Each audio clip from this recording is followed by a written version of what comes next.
نحمده ونصلي على رسوله الكريم اما بعد فاعوذ بالله من الشيطان الرجيم بسم الله الرحمن الرحيم ربنا وابعث فيهم رسولا منهم يتلو عليهم آياته ويعلمهم الكتاب والحكمة ويزكيهم إنك أنت العزيز الحكيم صدق الله العظيم رب اشرح لي صدري ويسر لي أمري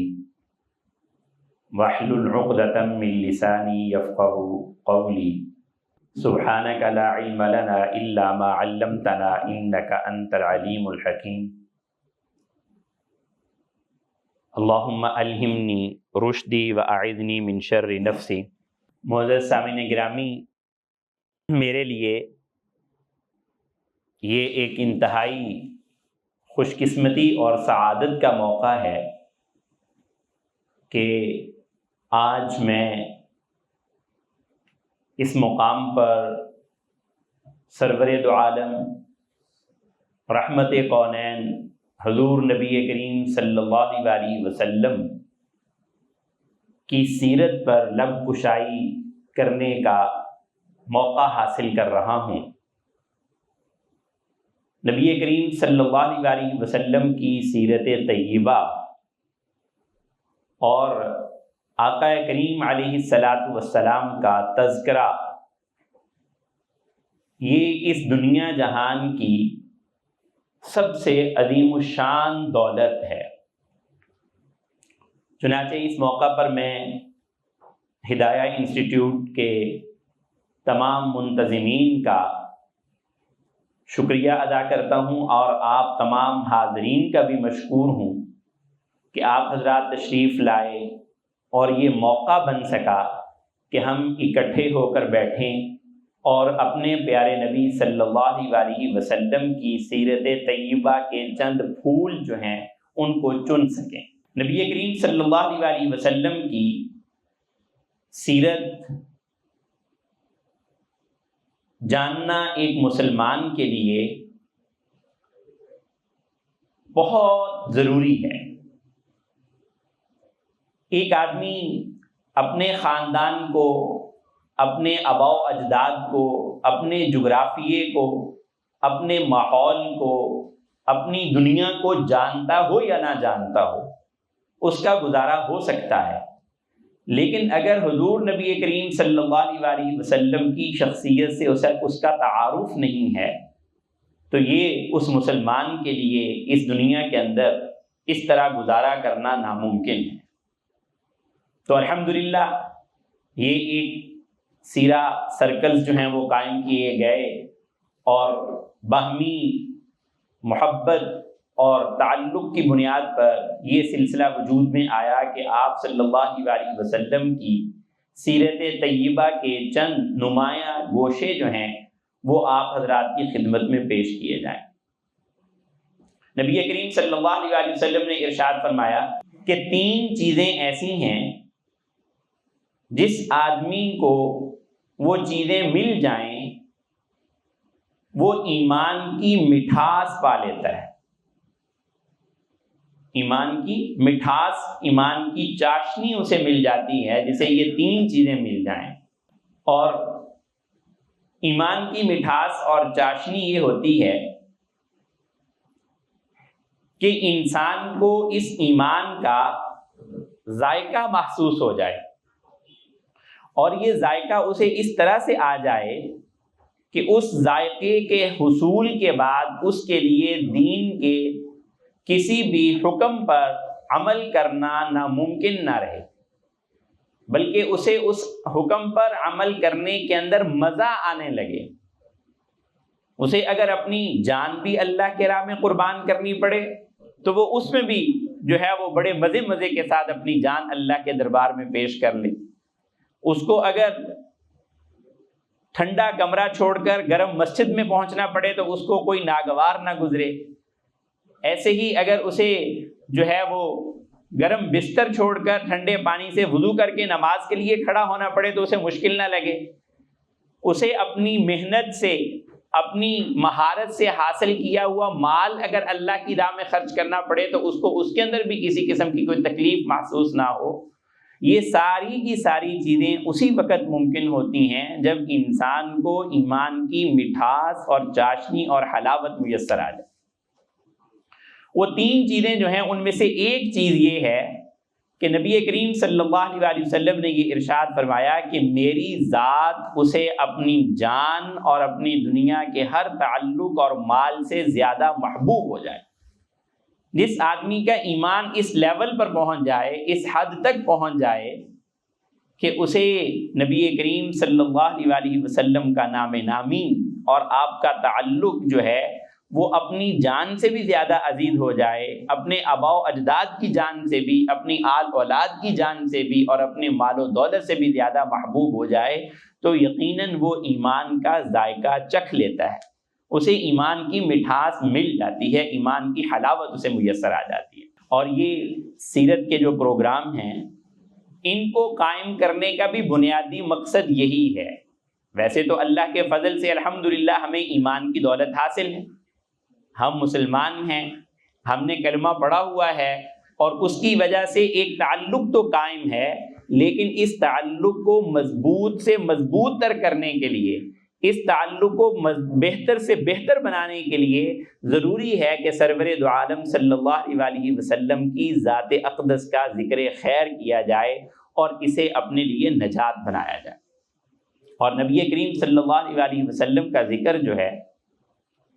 یہ اللہ جل جلالہ نے قرآن مجید کے اندر بھی کیا ہے، اور پورا کا پورا قرآن مجید ہی نبی کریم صلی اللہ علیہ وسلم کا ذکر ہے، آپ ہی کا ساری کی ساری شان جو ہے اس کے اندر بیان کی گئی ہے۔ تو اس حوالے سے یعنی ہمارا جو آج کا عنوان ہے کہ نبی کریم صلی اللہ علیہ وسلم کی مکی زندگی جو ہے اس کا ذکر کیا جائے کہ وہ اس کے اندر کیا کیا حالات پیش آئے۔ تو نبی کریم صلی اللہ علیہ وسلم کی جو مکی زندگی ہے، اس مکی زندگی کے اندر ایک تو آپ کی نبوت اور بعثت سے پہلے کا زمانہ ہے، 40 سالہ دور آپ صلی اللہ علیہ وسلم کا، جس میں آپ نے اپنی زندگی نبوت سے پہلے گزاری ہے، اور ایک وہ دور ہے مکی زندگی کا جو 13 سالہ نبی کریم صلی اللہ علیہ وسلم نے نبوت ملنے کے بعد مکہ مکرمہ میں گزارا ہے۔ اور جب ہم مکی زندگی کی بات کرتے ہیں تو دیانتاً اور حقیقتاً ہونا یہ چاہیے کہ ان دونوں حصوں پر گفتگو ہونی چاہیے کہ نبی کریم صلی اللہ علیہ وسلم کی سیرت طیبہ آپ کی ولادت سے، نہ صرف یہ کہ آپ کی ولادت سے شروع ہوتی ہے، قرآن مجید سے ہمیں یہ معلوم ہوتا ہے کہ آپ کی سیرت کا اظہار اور آپ کی سیرت کا تذکرہ جو ہے وہ آپ صلی اللہ علیہ وسلم کی ولادت باسعادت کے قبل شروع ہو جاتا ہے۔ چنانچہ مکہ مکرمہ کی یہ جو وادٍ غیر ذی زرع ہے، جس کو آباد آ کر ایک لمبے عرصے طوفان نوح کے بعد جو ہے اس کے مٹ جانے کے بعد اس کے اثرات کو دوبارہ آباد کیا ہے اللہ کے خلیل نبی کریم صلی اللہ علیہ وسلم کے جد امجد حضرت سیدنا ابراہیم علیہ السلام نے، تو وہاں سے اس کی گویا کہ آغاز ہو جاتا ہے، اور نبی کریم صلی اللہ علیہ وسلم کے ددحال کے اندر اور آپ کے نسب کے اندر یعنی حضرت ابراہیم علیہ السلام کا ذکر، اور پھر اس کے ساتھ جو ہے وہ حضرت اسماعیل علیہ السلام کا ذکر، یہ ساری کی ساری چیزیں جو ہیں یہ آپ صلی اللہ علیہ وسلم کی ولادت سے قبل کی سیرت کے ذیل کے اندر آتی ہیں۔ چنانچہ اگر یہ دیکھا جائے کہ عام طور پر جب کسی بھی شخص کی زندگی اور اس کی حیات کے معاملات کو ذکر کیا جاتا ہے تو اس کے نام و نسب کو ذکر کر دیا جاتا ہے، وہ جس علاقے میں پیدا ہوا اسے بیان کر دیا جاتا ہے، یا اس علاقے کی کچھ تاریخ ذکر کر دی جاتی ہے۔ لیکن سیرت طیبہ کی تمام کتب کے اندر،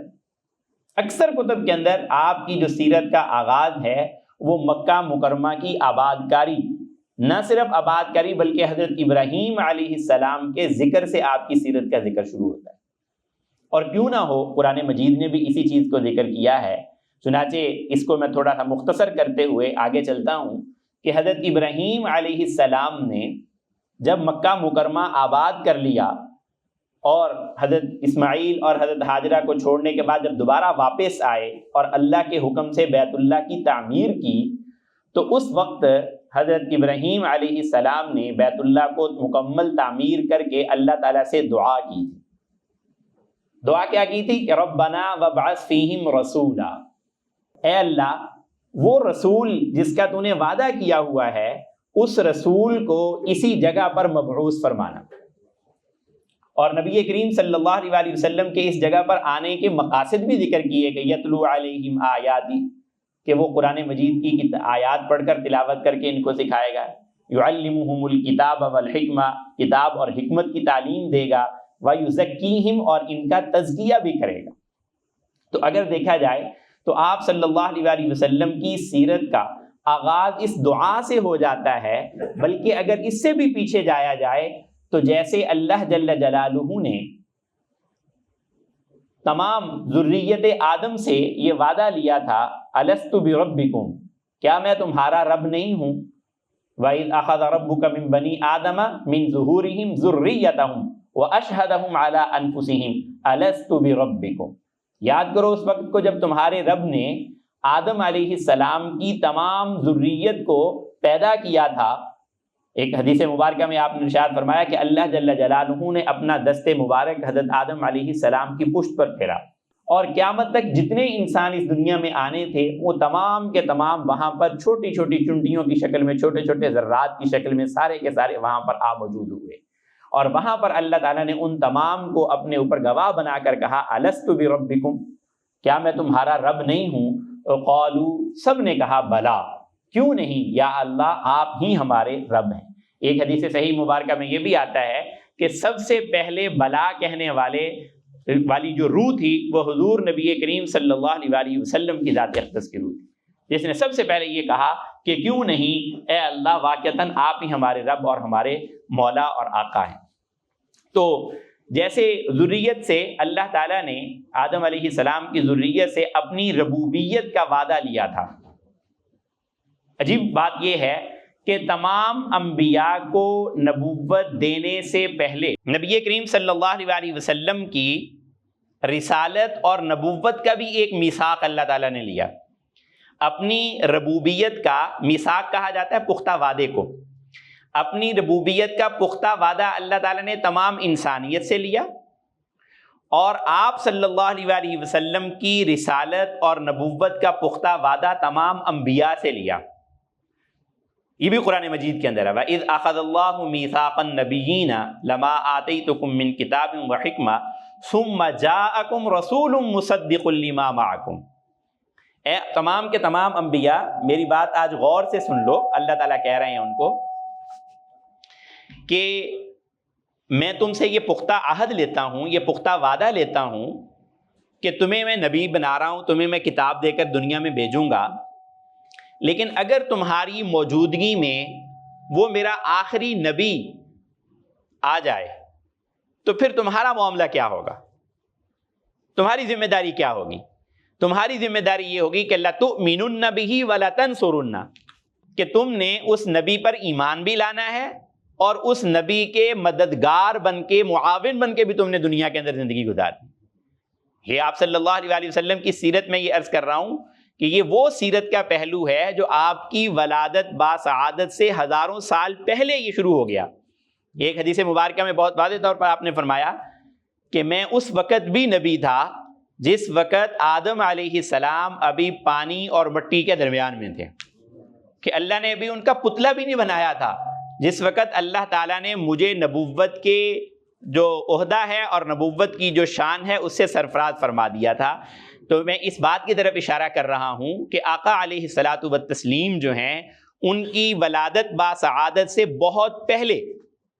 جو ہے وہ آپ کی نبوت کا سلسلہ شروع ہو چکا تھا۔ حضرت عیسیٰ علیہ السلام کو دیکھ لیجئے، وہ بشارت دے رہے ہیں مبشرا برسول یأتی من بعد اسمہ احمد، کہ میں تمہیں بشارت دے کے جا رہا ہوں اس نبی کی جو میرے بعد آئے گا جس کا نام احمد ہوگا۔ اور یہود کے بارے میں آتا ہے کہ یہ اللہ تعالیٰ سے جب ان یہود کی لڑائیاں ہوتی تھیں کفار اور مشرکین کے ساتھ، تو یہ اللہ تعالیٰ سے مدد مانگا کرتے تھے کہ یا اللہ وہ جو آخری نبی ہے نا تیرا وعدہ ہے جس کے ساتھ مدد اور نصرت ہونی ہے، یا اللہ جلد بھیج دے، ان مشرکین نے ہماری بڑی پٹائی کی ہے۔ لیکن اللہ تعالیٰ فرماتے ہیں کہ جب وہ آخری نبی آئے تو اس وقت سب سے بڑے بدخواہ اور سب سے بڑے بدترین دشمن یہی یہود بنے پھر اس نبی کے. کیوں؟ کیونکہ ان کو حسد ہو گیا اس بات سے کہ وہ آخری نبی جو ہیں وہ حضرت اسماعیل علیہ السلام کی اولاد سے ہوئے ہیں، حضرت اسحاق علیہ السلام کی اولاد سے نہیں ہوئے. تو بہرحال میں نے یہ چند باتیں اس بات کی طرف اشارہ کرنے کے لیے عرض کی ہیں کہ نبی کریم صلی اللہ علیہ وسلم کی سیرت طیبہ کا جو آغاز ہے وہ آپ صلی اللہ علیہ وسلم کی ولادت باسعادت سے پہلے شروع ہو جاتا ہے. اور پھر وہ بڑا مشہور واقعہ فیل والا جو سورہ فیل میں آتا ہے، الم تر کیف فعل ربک باصحاب الفیل. آپ صلی اللہ علیہ وسلم کی ولادت سے تقریباً 1.5 ماہ قبل یہ واقعہ پیش آیا ہے کہ جس کے اندر جو ہے وہ ابرہا لشکر لے کر، اور اس نے اپنا ایک گھر بنایا وہاں پر کہ یہ عربوں کے پاس ایک گھر ہے بیت اللہ نام کا جس کی بڑی چاہت کے ساتھ دنیا جو ہے وہ ادھر رخ کرتی ہے. تو اس نے کہا کہ یہ عربوں سے یہ میں جو ہے نا وہ سعادت چھیننا چاہتا ہوں، میں یہاں اس سے بھی زیادہ خوبصورت مکان بناؤں گا اور لوگ اب اس کا طواف کیا کریں گے. اور بنایا اس نے، سونے کا پانی چڑھایا اس کے اوپر، بہت کچھ اس کو سجایا. لیکن کسی عرب کو اور کسی قریشی کو غصہ اتنا شدید آیا کہ اس نے وہاں پر جا کر صرف غلاظت نہ کی بلکہ غلاظت اس کی دیواروں کے اوپر بھی پھیر کر آ گیا، جس کی وجہ سے ابرہا کو بہت غصہ لگا کہ یار میرے بنائے ہوئے مکان کے ساتھ یہ کیا انہوں نے. اور وہ ہاتھیوں کا لشکر لے کر جو ہے نا وہ مکہ مکرمہ کے اوپر اس نے آ کے چڑھائی کی. اور نبی کریم صلی اللہ علیہ وسلم کے دادا جان حضرت عبد المطلب جو ہیں انہوں نے اس وقت جو ہے وہ یہی کہہ کر مکہ مکرمہ کو خالی کر دیا کہ اے اللہ یہ جتنا بڑا لشکر آیا ہے یہ ہمارے بس سے باہر ہے، آپ ہی کے حوالے ہم کرتے ہیں، اے اللہ آپ ہی ان سے نمٹ لیجیے. تو پھر وہ ابابیلوں کا لشکر، وہ چڑچڑیائیں جو تھیں وہ اپنے 2 پنجوں کے اندر 2 کینکر اور ایک کینکر منہ کے اندر لے کر جو ہیں وہ آئے. کہتے ہیں کہ جدہ کی طرف سے وہ جب وہ ان کا پورا غول آیا تو آسمان سارا سیاہ ہو گیا، جیسے سیاہ بادلوں سے سیاہ ہو جاتا ہے. اور آ کر جب انہوں نے پتھر برسائے تو یہ سارے کے سارے جو ہے نا وہ لشکر تباہ و برباد ہو گیا. اور ٹھیک اس سے تقریباً 52-53 دن کے بعد نبی کریم صلی اللہ علیہ وسلم کی ولادت ہوئی ہے. تو یہ وہ چیزیں ہیں جو نبی کریم صلی اللہ علیہ وسلم کے اس دنیا میں آنے سے قبل اللہ تعالیٰ نے جن کا اظہار فرمایا. کہتے ہیں کہ جب آپ صلی اللہ علیہ وسلم کی ولادت ہوئی ہے تو اس وقت کسریٰ کے جو محل کے کنگرے تھے، جو اس کے محل کے اوپر وہ لگی ہوئی بناوٹ کی وہ خوبصورت کی چیزیں تھیں، وہ سارے کے سارا اس کے جو ہے نا وہ زمین پر ٹوٹ کر گر گئے. تو بادشاہ نے پوچھا کیا ہوا ہے؟ تو اس وقت کے کاہنوں نے اس کو بتایا کہ کوئی اہم ترین واقعہ اور کوئی اہم ترین شخصیت اس دنیا میں تشریف لائی ہے جس کی وجہ سے یہ ہوا ہے. اور کہتے ہیں مجوسیوں کی وہ آگ جو 1000 سال سے روشن تھی وہ بھی بجھ گئی نبی کریم صلی اللہ علیہ وسلم کی ولادت ہونے پر. اور انہوں نے بھی یہی اندازہ لگایا کہ آج جو ہے وہ اللہ تعالیٰ کی بارگاہ سے کوئی خاص شخصیت یا کوئی خاص واقعہ رونما ہوا ہے جس کی وجہ سے یہ سارے کے ساری چیزیں عجیب و غریب پیش آ رہی ہیں. تو یہ نبی کریم صلی اللہ علیہ وسلم کی سیرت طیبہ کا وہ حصہ ہے جو آپ کی ولادت سے قبل کا ہے. پھر اس کے بعد نبی کریم صلی اللہ علیہ وسلم کے نسب کا معاملہ آتا ہے کہ آپ کی جب ولادت باسعادت ہو گئی تو کس گھرانے کے اندر آپ کی ولادت باسعادت ہوئی. تو خود نبی کریم صلی اللہ علیہ وسلم نے اپنے نسب کے حوالے سے کچھ رہنمائی فرمائی ہے. چنانچہ آپ نے فرمایا کہ عدنان تک کا جو میرا نسب بیان کیا جاتا ہے اس کے اندر کسی قسم کی کوئی شک والی بات نہیں ہے، وہ بالکل برحق اور سچی بات ہے کہ میرا نسب وہاں تک بالکل ٹھیک جو ہے وہ سلسلے سے پہنچ رہا ہے. تو پہلا حصہ جو نسب کا ہے آپ کے والد حضرت عبداللہ سے لے کر 21ویں پشت کے پہ دادا عدنان آتے ہیں نبی کریم صلی اللہ علیہ وسلم کے 21ویں پشت پر. تو آپ نے فرمایا کہ اس میں کوئی شک و شبہ نہیں ہے، یہ بالکل میرا نسب نامہ جو ہے نا وہ بالکل ٹھیک ہے. اور خود اپنی زبان مبارک سے بھی آپ نے اپنا نسب نامہ جو ہے وہ حضرت عدنان تک بیان فرمایا ہے. اور پھر 22ویں پشت سے شروع ہو کر 62ویں جو پشت ہے یعنی حضرت ابراہیم علیہ السلام تک، یہ بھی درست ہے، اس کے اندر بھی کوئی کسی قسم کا کوئی شک و شبہ نہیں ہے. لیکن اگرچہ نبی کریم صلی اللہ علیہ وسلم نے خود اس کو بیان نہیں فرمایا. اور اس کے بعد آپ صلی اللہ علیہ وسلم کا حضرت ابراہیم علیہ السلام سے لے کر جو نسب ہے حضرت آدم علیہ السلام تک، تو اس کے بارے میں آپ نے فرمایا کہ یہ مورخین کی باتیں ہیں، اس میں کچھ باتیں ٹھیک بھی ہیں اور کچھ باتیں اس کے اندر غلط بھی ہیں. تو اس کی تصدیق نہیں فرمائی حضرت ابراہیم علیہ السلام سے لے کر حضرت آدم علیہ السلام تک کا جو آپ کا جو تھا. لیکن آپ نے ایک حدیث مبارکہ میں یہ فرمایا کہ اللہ تعالیٰ نے کنانہ جو ہے ان کو حضرت اسماعیل علیہ السلام کی اولاد سے منتخب کیا، اور پھر کنانہ سے قریش کو منتخب کیا، اور قریش سے بنو ہاشم کو منتخب کیا، اور بنو ہاشم سے نبی کریم صلی اللہ علیہ وسلم نے فرمایا کہ مجھے اللہ تعالیٰ نے منتخب کیا، یعنی آپ صلی اللہ علیہ وسلم کا نسب جو ہے وہ حضرت کنانہ تک جاتا ہے، حضرت کنانہ کی اولاد میں قریش، اور قریش کی اولاد میں بنو ہاشم، اور بنو ہاشم کی اولاد کے اندر نبی کریم صلی اللہ علیہ وسلم۔ یہ وہ لوگ تھے جو اس زمانے کے اندر مکہ مکرمہ کے اندر ایک خاص اپنی یعنی حیثیت رکھتے تھے۔ حضرت ہاشم کا کچھ تعارف میں آپ حضرات کی خدمت میں پیش کروں گا کہ ہاشم اپنے والد عبد مناف کی وفات سے پہلے ہی قبیلے کے سردار منتخب ہوئے تھے، اور یہ متولی کعبہ بھی مقرر ہوئے تھے، اور اس وقت کے زمانے کے اندر حجاج کی ساری خدمت اور ان کی میزبانی کا شرف جو ہے وہ انہی کو حاصل تھا۔ ہاشم جو ہیں ان کی وفات کے بعد قبیلے کی سرداری جو ہے وہ ان کے بھائی مطلب بن عبد مناف کے پاس آئی تھی۔ مطلب بن عبد مناف جو تھے وہ اس کے جو ہے وہ سربراہ بنے تھے، لیکن ایک عجیب واقعہ یہ ہوا کہ حضرت ہاشم جو ہیں یہ شام کے لیے تجارت کے لیے گئے، مکہ مکرمہ سے جب یہ نکلے تو مدینہ طیبہ وہاں جا کر کچھ وقت کے لیے انہوں نے قیام کیا، اور وہاں پر نکاح بھی ان کا کسی جگہ پر ہو گیا۔ تو اس نکاح کے حوالے سے معروف خاندان تھا مدینہ طیبہ کا بنو نجار، ان کے ہاں جا کر انہوں نے نکاح کیا۔ شادی کے بعد جلد ہی اپنی منزل کی طرف آگے ملک شام کی طرف چلے گئے، اور عجیب و غریب وہاں پر معاملہ جا کر یہ پیش آیا کہ غزہ میں جا کر ان کی شہادت ہو گئی۔ فلسطین کے علاقے، شام کا فلسطین علاقہ ہے، فلسطین کا جو علاقہ اس وقت بھی غزہ معروف ہے، وہاں پر جا کر یہ بیمار ہو گئے، اور وہاں پر جا کر ان کی جو ہے نا وہ وفات ہو گئی۔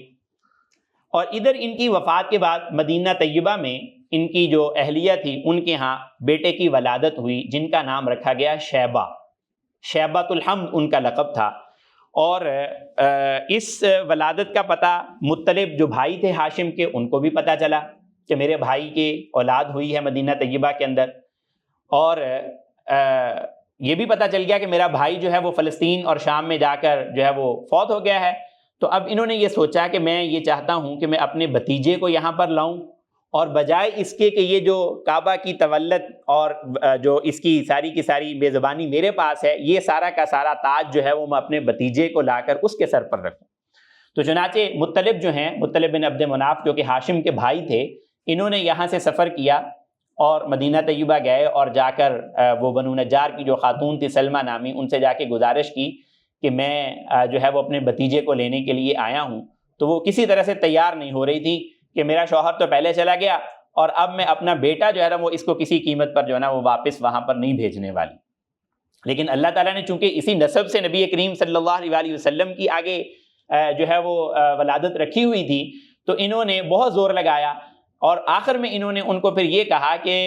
میں اپنے اس بھتیجے کو اس مقصد کے لیے لے کے جا رہا ہوں تاکہ مکہ مکرمہ میں جا کر اس کو میں سردار بناؤں، اور اللہ کے گھر کی جو تولیت ہے، اللہ کے گھر کی جو میزبانی کا شرف ہے، وہ میں اس بھتیجے کے سر کے اوپر رکھنا چاہ رہا ہوں۔ تو ان کی والدہ اس بات کے اوپر تیار ہو گئی کہ ٹھیک ہے، آپ ان کو ساتھ لے جائیں۔ تو عجیب و غریب بات یہ ہوئی کہ جب یہ لے کر آئے مطلب ان کو ساتھ اپنے شیبہ کو، تو مکہ مکرمہ میں داخل ہوئے تو لوگوں نے سمجھا کہ شاید مطلب کوئی غلام خرید کے لایا ہے، تو انہوں نے آتے ہی ان کا نام ڈال دیا عبد المطلب، مطلب کا غلام۔ عبد کا معنی ہوتا ہے غلام، اصل نام کیا تھا آپ صلی اللہ علیہ وسلم کے دادا کا؟ شیبہ۔ اور جو مطلب تھے وہ آپ صلی اللہ علیہ وسلم کے دادا کے یعنی چچا تھے، حضرت ہاشم کے بھائی تھے مطلب نا۔ تو انہوں نے عبد المطلب کہا، تو حضرت مطلب نے بتایا کہ نہیں یہ میرا غلام نہیں ہے، یہ میرا بھتیجا ہے جو کہ مدینہ طیبہ میں تھا، اور میں اس کو لے کر آیا ہوں، اور اب یہاں پر لا کر میں اس کی جو ہے وہ یعنی یہاں پر سربراہی کے اندر اور تولیت کے اندر جو ہے نا وہ بیت اللہ اس کے حوالے کر دوں گا۔ اور شیبہ نے بھی اپنے چچا کی لاج ایسی رکھی کہ انہوں نے اپنا اصل نام نہیں منتخب، اپنا تعارف کروایا اصل نام سے پھر بعد میں، بلکہ ساری زندگی اپنا نام عبد المطلب ہی بتاتے رہے۔ اور میں اور آپ صلی اللہ علیہ وسلم کے دادا کا نام عبد المطلب ہی جانتے ہیں، تو آپ صلی اللہ علیہ وسلم کے دادا کا اصل نام شیبہ تھا، لیکن عبد المطلب صرف اس وجہ سے جو ہے وہ نام پڑ گیا کہ مطلب جو ہیں ان کے جو چچا تھے وہ ان کو وہاں سے لے کر آئے تھے، تو آپ کے دادا جان یعنی حضرت شیبۃ الحمد جو تھے انہوں نے اپنا نام عبد المطلب ہی رکھا۔ چنانچہ نبی کریم صلی اللہ علیہ وسلم جو ہے اپنے دادا جان کے ساتھ بہت ہی قریبی تعلق تھا ان کا بھی۔ چنانچہ عبد المطلب جو تھے جب وہ مکہ مکرمہ میں آئے اور ان کو تولیت دی گئی تو یہاں پر ایک عجیب و غریب واقعہ ہوا کہ ان کے دل میں یہ خیال آیا کہ مجھے یہاں پر وہ جو زمزم کا کنواں گم ہو گیا ہے، زمزم کا کنواں پہلے کوئی یہاں پر دوسرا قبیلہ آیا اور انہوں نے جو ہے وہ جب فتح نہ ہو سکا ان سے مکہ مکرمہ تو انہوں نے پتھر ڈال کے زمزم کے کنویں کو پور دیا تاکہ اس سے کوئی فائدہ نہ اٹھائے۔ تو وہ زمزم کا کنواں چونکہ بند کر گئے تھے تو عبد المطلب جو تھے ان کو یہ خواہش ہوئی کہ میں نے وہ زمزم کا کنواں جو ہے نا وہ نکالنا ہے۔ تو انہوں نے نکالنے کے لیے جب محنت اور کوشش کرنا شروع کی تو قبیلے کے کسی فرد نے ساتھ نہیں دیا اور سب نے مخالفت کی، ایسے بے وقوفوں والا کام کر رہے ہو، کہاں ملنا ہے تمہیں زمزم کا کنواں، چھوڑو اس کام کو۔ تو انہوں نے کہا کہ اے اللہ، کاش کہ میرے بیٹے ہوتے 12 یا 10 بیٹے میرے ہوتے تو میں ان کو ساتھ لے کر جو ہے نا وہ اپنی اس قوم کو دکھاتا کہ کیسے یہ کام کیا جاتا ہے۔ تو اللہ تعالیٰ نے بیٹے دے دیے، 10 بیٹے دے دیے۔ ان میں سے جو آخری بیٹے تھے حضرت عبداللہ، تو آپ نے ساتھ یہ بھی کہا کہ جو میرے 10 بیٹے ہوں گے ان میں سے جو آخری بیٹا ہوگا اے اللہ میں اس کو تیری راہ میں قربان کروں گا، یہ بھی کہہ دیا۔ تو بہرحال اللہ تعالیٰ نے بیٹے بھی دے دیے اور پھر اب باری آ گئی عبداللہ، اور عبداللہ محبوب بھی بڑے تھے، عبد المطلب کو بڑے پسند تھے، باقی بچوں سے زیادہ پیار نہیں تھا، ان سے سب سے زیادہ پیار تھا۔ تو کہا کہ اب اس کی میں نے تو منت مانی ہوئی ہے اللہ تعالیٰ سے کہ میں نے اس کو قربان کرنا ہے، اب میں کیا کروں؟ تو بہت سارے لوگوں سے مشورہ کیا تو کسی نے مشورہ دیا کہ مدینہ کے اندر، یثرب کے اندر ایک کاہنہ خاتون رہتی ہے جو کہانت کا کام کرتی ہے، نجومی کا کام کرتی ہے، اس سے مشورہ کر لیا جائے کہ کیا کرنا چاہیے۔ جب اس سے مشورہ کیا تو اس نے کہا کہ تمہارے ہاں کسی قتل کا فدیہ کتنا دیا جاتا ہے؟ تو یہ کہنے لگے 10 اونٹ دیے جاتے ہیں۔ تو وہ کاہنہ عورت کہنے لگی کہ ایسا کرو کہ ایک طرف 10 اونٹ رکھو اور ایک طرف عبداللہ کا نام رکھو، دونوں میں قرعہ ڈالو، جس کا نام نکل آئے وہ آپ کام کر لینا، اگر اونٹ نکل آئے تو اونٹ ذبح کر لینا، اور اگر عبداللہ کا نام نکل آئے تو پھر عبداللہ کو ذبح کر لینا۔ تو وہ عبداللہ کا نام نکل آیا، پھر اس سے پھر مشورہ کیا کہ عبداللہ کو تو میں قربان نہیں کرنا چاہ رہا، اسی کے لیے تو جان چھڑانے کے لیے آیا تھا، اب کیا کروں؟ انہوں نے کہا کہ 10 اونٹ کی جگہ 20 کر لو۔ انہوں نے 20 اونٹ کر لیے، پھر عبداللہ کا نام 30 اونٹ کیے، پھر عبداللہ کا نام 40 اونٹ کیے، پھر عبداللہ کا نام 50 کیے، پھر عبداللہ کا نام 60 کیے، 70 کیے، 80 کیے، 90 کیے۔ جب 100 اونٹ کر کے عبداللہ کے ساتھ قرعہ ڈالا تو پھر 100 اونٹوں کا قرعہ نکل آیا، 100 اونٹوں کا قرعہ نکل آیا۔ تو عبد المطلب نے اس وقت پھر 100 اونٹ فدیے کے طور پر قربان کیے۔ تو نبی کریم صلی اللہ علیہ وسلم کا ایک لقب ہے ابن الذبیحین، 2 ذبیحوں کا بیٹا۔ آپ نے فرمایا کہ میں 2 ذبیحوں کا بیٹا ہوں، ایک ذبیح اللہ حضرت اسماعیل، اور وہ بھی اللہ کے راستے میں ذبح ہونے کے لیے مکمل طور پہ تیار تھے، لیکن اللہ تعالیٰ نے ان کو ذبح نہیں ہونے دیا بلکہ جنت سے دمبا آ گیا۔ اور دوسرا جو ہے وہ عبداللہ، اللہ کی راہ میں ذبح ہونے والے تھے زمزم کے کنویں کی وجہ سے، لیکن اللہ تعالیٰ نے ان کو بھی ذبح ہونے سے بچا لیا، اور 100 اونٹ جو ہے وہ اللہ تعالیٰ نے اس کا فدیہ وصول کر لیا۔ اور آپ صلی اللہ علیہ وسلم کی ولادت قبل از ولادت میں سیرت ذکر کر رہا ہوں آپ صلی اللہ علیہ وسلم کی، کہ آپ دیکھیے کہ اس وقت پھر مکہ کے اندر یہ روایت بن گئی کہ آئندہ سے اگر خون بہا کسی شخص کا ہوگا تو وہ 10 اونٹ نہیں ہوں گے، اب دیت جو ہے وہ 100 اونٹ ہوگی۔ اب قصاص کی جگہ پر اگر کسی کا خون بہانا ہے تو دھیان سے کسی کو مارنا، کیونکہ اب اس کے مقابلے کے اندر فدیے کے طور پر 10 اونٹ سے نہیں جان چھوٹے گی، عبداللہ کی جگہ وجہ سے اب یہ 100 اونٹوں تک بات چلی گئی ہے، اس لیے 100 اونٹ ہی ذبح کیے جائیں۔ اور نبی کریم صلی اللہ علیہ وسلم کی گویا کہ یہ بھی ایک برکت جو ہے وہ اس پورے کے پورے ماحول کو ملی کہ جہاں پر عام طور پہ ذبح کسی جانور، کسی انسان کی جان لینا جو ہے وہ سستی سمجھی جاتی تھی، لیکن آپ کے والد ماجد کی برکت سے یہ ایک نئی روایت اللہ تعالیٰ نے قائم کروا دی کہ اب یہاں پر اگر کوئی آدمی کسی کی جان لے گا تو اس کو 100 اونٹ ذبح کرنے پڑیں گے، اس کے بغیر جان نہیں چھوٹے گی۔ اور پھر خود نبی کریم صلی اللہ علیہ وسلم نے بھی اپنے حجۃ الوداع کے موقع پر 100 اونٹ قربان کیے اللہ کے راستے کے اندر، اسی روایت پر عمل کرتے ہوئے کہ جو میرے والد کا فدیہ تھا وہ بھی 100 اونٹ تھا، اور آج میں اللہ کے راستے میں قربانی کرنے لگا ہوں تو میں بھی 100 اونٹ اللہ کے راہ میں قربان کروں گا۔ تو بہرحال نبی کریم صلی اللہ علیہ وسلم کی سیرت کا یہ بھی ایک بڑا خوبصورت پہلو ہے کہ آپ ابن الذبیحین ہیں، کہ 2 ایسے لوگ، 2 ایسی ہستیاں جنہیں اللہ تعالیٰ کی بارگاہ کے اندر ذبح کیا جانا تھا اور ان کا اللہ تعالیٰ نے فدیہ قبول کیا۔ تو اس حوالے سے نبی کریم صلی اللہ علیہ وسلم کو یہ لقب ملا ابن الذبیحین کا۔ اس کے بعد نبی کریم صلی اللہ علیہ وسلم کے والد ماجد حضرت عبداللہ جو ہیں، ان کی شادی جو ہے وہ حضرت عبد المطلب نے، قبیلہ قریش کی متعدد شاخیں تھیں، ان میں سے ایک شاخ جو بنو زہرہ تھیں اور ان کے خاندان کے سربراہ کا نام وہب تھا، ان کے شرافت، دیانت اور اعلیٰ اخلاق جو ہیں یہ بہت زیادہ معروف تھے اس زمانے کے اندر بھی۔ تو حضرت عبد المطلب نے ان کی ایک نہایت معزز اور محترم بیٹی جو عصمت اور عفت، شرافت و نجابت میں اپنی مثال آپ تھیں، اس کے لیے جو ہے وہ اپنے بیٹے کا رشتہ مانگا جن کا نام تھا آمنہ۔ تو حضرت عبداللہ اور حضرت آمنہ کی جو ہے وہ شادی ہوئی، اور بہت ساری روایات کے اندر نبی کریم صلی اللہ علیہ وسلم کے ان والدین کے اندر آپ کے اس نور کی شناخت اور آپ کے اس نور کی علامت پائی جاتی ہے۔ کہتے ہیں کہ حضرت عبداللہ کو بہت ساری خواتین نے جو ہے وہ پیغام نکاح بھیجا تھا،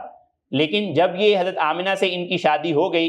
ان کا نکاح ہو گیا، تو انہی خواتین نے انکار کرنا شروع کر دیا اور یہ کہنا شروع کر دیا کہ وہ اس کی پیشانی میں جو چمک تھی جس کی وجہ سے ہم اس سے نکاح کرنا چاہتی تھیں، اب وہ اس کی پیشانی میں نہیں رہی۔ یعنی اللہ تعالیٰ نے وہ شکم مادر جو ہے وہاں پر منتقل کر دیا تھا وہ نور نبی کریم صلی اللہ علیہ وسلم کا۔ تو بہرحال جو ہے وہ حضرت عبداللہ کے ساتھ حضرت آمنہ کا نکاح ہو گیا، اور پھر جو ہے وہ حضرت آمنہ جو ہیں وہ نور محمدی صلی اللہ علیہ وسلم کی امانت دار بن گئیں۔ آمنہ لقب بھی امانت دار کا ہوتا ہے، تو اللہ تعالیٰ نے اسی اسم با مسمہ کے طور پر حضرت آمنہ رضی اللہ تعالیٰ عنہ جو ہیں ان کو یہ لقب عنایت فرمایا کہ وہ امانت دار بن گئیں نبی کریم صلی اللہ علیہ وسلم کے نور کی۔ اور پھر ایک موقع پر حضرت عبداللہ جو ہیں وہ ملک شام تجارت کے لیے گئے، اور جب وہ یعنی یہ قافلہ مدینہ کی حدود میں پہنچا، یہی تجارت کے لیے جو جا رہا تھا قافلہ راستے میں مدینہ پڑتا تھا، تو وہاں پر حضرت عبداللہ کی طبیعت جو ہے نا وہ خراب ہو گئی۔ تو قافلے نے یہ سوچا کہ اب ان کو یہیں چھوڑ کر ہم اپنے کام پر چلتے ہیں، ان کو یہیں پر رہنے دیا جائے، اور ان کو یہاں پر چھوڑ دیا گیا اور قافلہ آگے نکل گیا۔ حضرت عبد المطلب کو جب اپنے بیٹے کی بیماری کی اطلاع ہوئی تو وہ انتہائی پریشان ہوئے اس حوالے سے کہ میرے اس بیٹے کے جو ہے وہ معاملہ جو ہے وہ اس کے ساتھ کیا ہو گیا ہے۔ تو انہوں نے اپنے بڑے بیٹے حارث کو ان کی خبر گیری کے لیے مدینہ طیبہ جو ہے نا وہ روانہ کیا، لیکن جب یہ مدینہ طیبہ پہنچے ہیں حارث حضرت عبداللہ کو لینے کے لیے، تو اس وقت حضرت عبداللہ کا انتقال ہو چکا تھا، اور مدینہ طیبہ کے محلہ دار النابغہ کے اندر انہیں جو ہے نا وہ دفن کر دیا گیا۔ حضرت عبداللہ کو بھی وہاں پر جو ہے نا وہ مدینہ طیبہ کے اندر ہی گویا کہ جگہ ملی، وہ جگہ یعنی وہ محلہ اور وہ علاقہ گویا کہ حضرت عبداللہ کو تدفین کے لیے ملا، جہاں پر انہی کے بیٹے نے آ کے دوبارہ اس کو آباد کرنا تھا، مدینہ بنانا تھا اور مدینہ طیبہ بنانا تھا، اور وہاں پر آ کر جنتوں کے نمونے قائم ہونے تھے۔ وہیں پر اللہ جل جلالہ ان کے والد ماجد کو پہلے سے پہنچا دیا۔ تو بہرحال اس انتقال کے وقت حضرت عبداللہ کی عمر جو ہے وہ صرف 25 برس تھی، اور سیدہ آمنہ جو ہیں ان کی عمر اس وقت ظاہر ہے کہ ان سے بھی کم تھی، بہت چھوٹی سی عمر کے اندر جو ہے وہ بیوہ ہو گئیں۔ اور اس کے بعد نبی کریم صلی اللہ علیہ وسلم کی ولادت کا موقع پیش آیا، اور حضرت آمنہ کے ہاں جو ہے وہ اللہ جل جلالہ نے نبی کریم صلی اللہ علیہ وسلم کی ولادت فرمائی، اور بہت ساری بشارتیں اس وقت بھی پیش آئیں۔ حضرت آمنہ رضی اللہ تعالیٰ عنہ خود فرماتی ہیں کہ میں جب یہ اپنے پیٹ میں اس بچے کو رکھا میں نے، تو اس وقت مجھے کبھی کوئی تکلیف نہیں محسوس ہوئی، جیسا کہ ماؤں کو یہ تکلیف ہوا کرتی ہے، تو اس طرح کی کوئی تکلیف، کوئی بوجھ جو ہے وہ ان کو اپنے پیٹ کے اندر نہیں محسوس ہو رہا تھا۔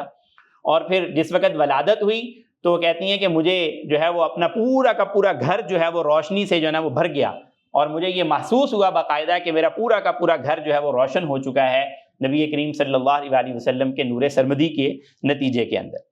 تو بہرحال آپ صلی اللہ علیہ وسلم کی اس ولادت باسعادت کے موقع پر جو ہے وہ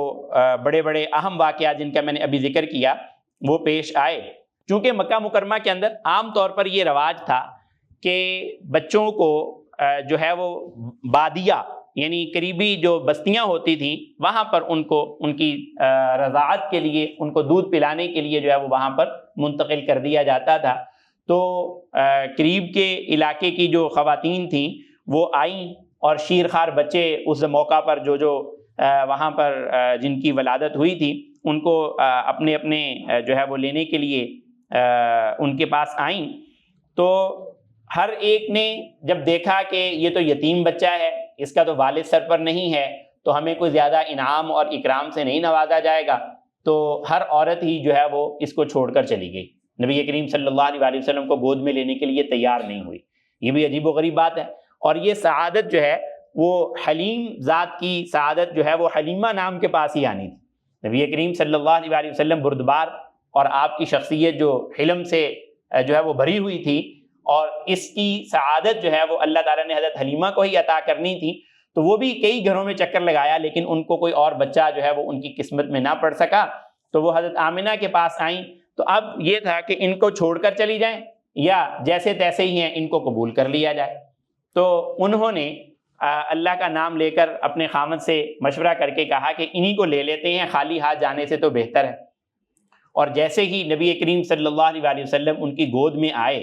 تو آپ کو بڑے معروف وہ قصے ہیں، بڑی مشہور یہ باتیں ہیں، انہی میں سے کچھ میں آپ کے سامنے بھی خدمت میں پیش کرتا ہوں۔ مکہ کے شرفاء میں یہ رواج تھا کہ وہ اپنے شیر خوار بچوں کو کچھ عرصہ کے لیے بادیہ میں رکھنا پسند کرتے تھے، تاکہ شہر کے آلودہ ماحول سے دور صاف ستھری خالص آب و ہوا میں بچے کی صحت پر خوشگوار اثرات مرتب ہوں اور اس کی نشو و نما بھی اچھی ہو۔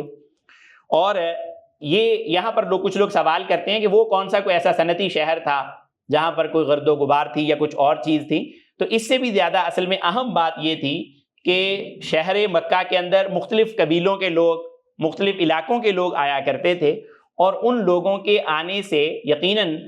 جو ہے وہ بول چال کے اندر اور لوگوں کے تکلم اور زبان کے اندر جو ہے وہ طرح طرح کے الفاظ آتے تھے۔ تو عربوں کا یہ رواج تھا کہ اپنی جو زبان ہے، زبان عربی، وہ اس طرح سے سکھانی ہے بچے کو کہ اس کی فصاحت اور اس کی بلاغت اور اس کا جو ذخیرہ الفاظ ہے وہ بہترین قسم کا ذخیرہ الفاظ جو ہے نا وہ اس بچے کی گھٹی کے اندر پڑے۔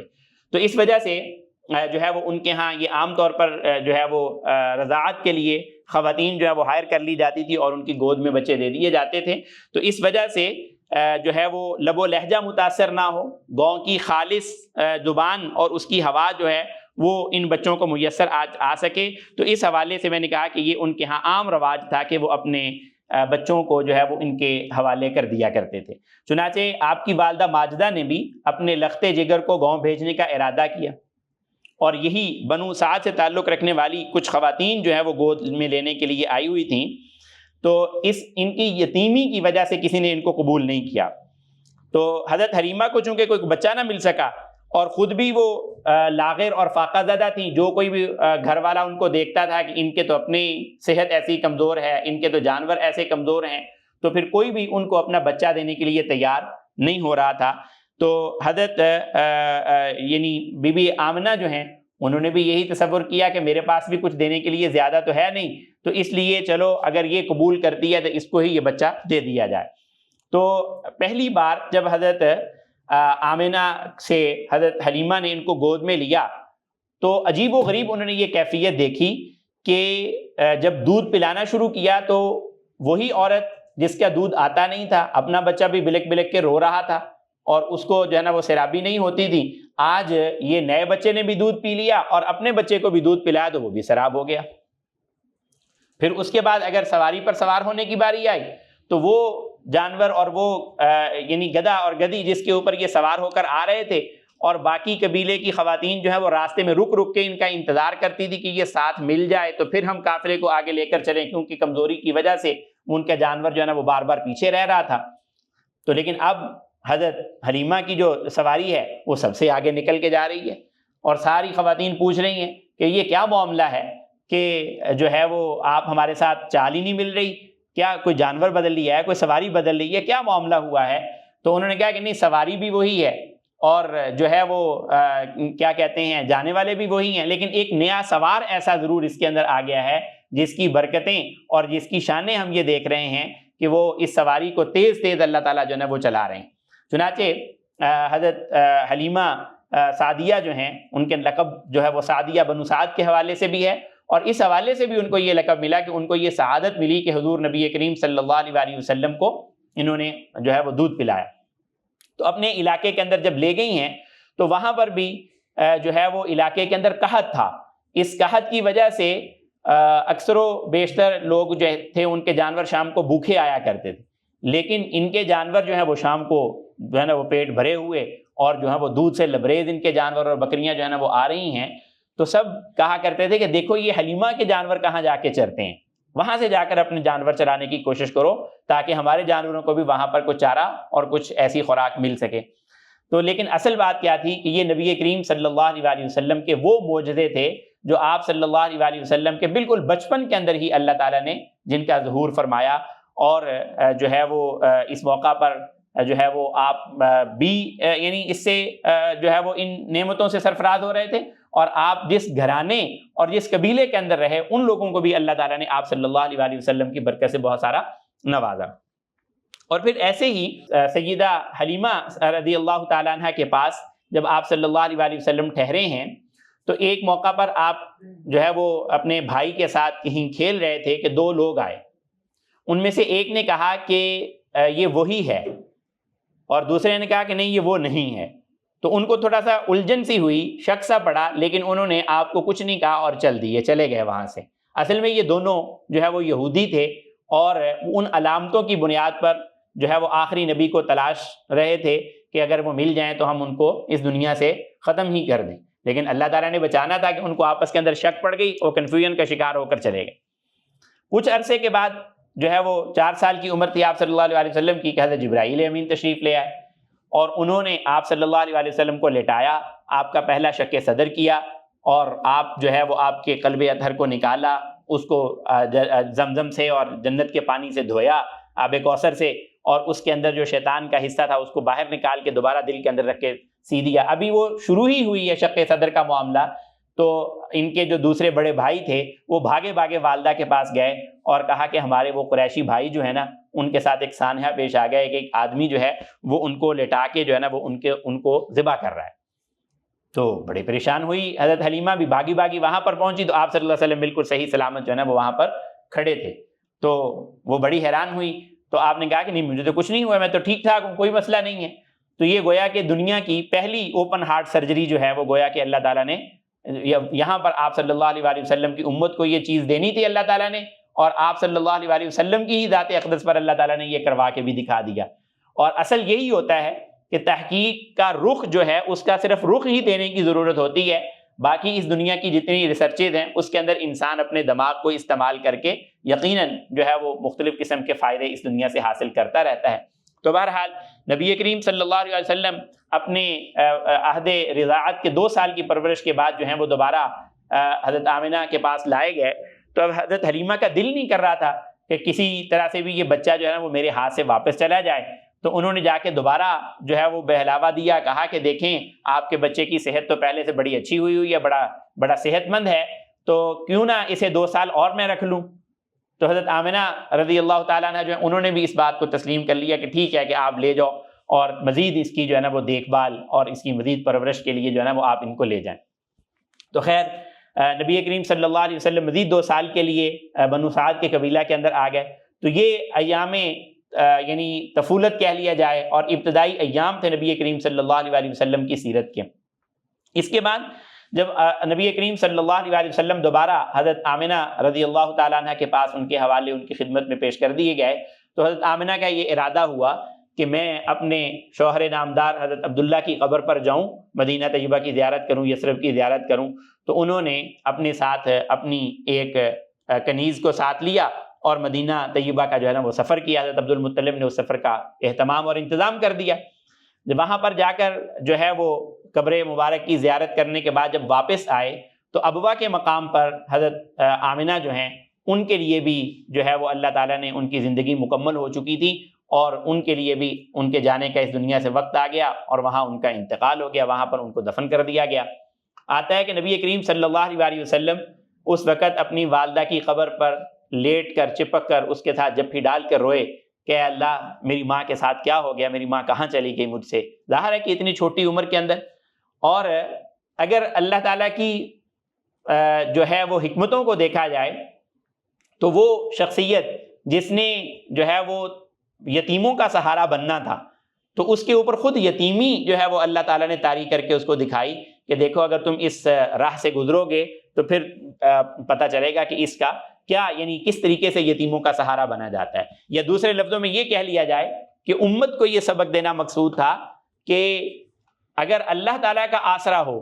تو یہ یتیمی راستے کی کوئی رکاوٹ نہیں ہوتی، کہ انسان جو ہے وہ یتیم ہے تو اس کی وجہ سے وہ آگے کسی جگہ پر پہنچ نہیں سکتا.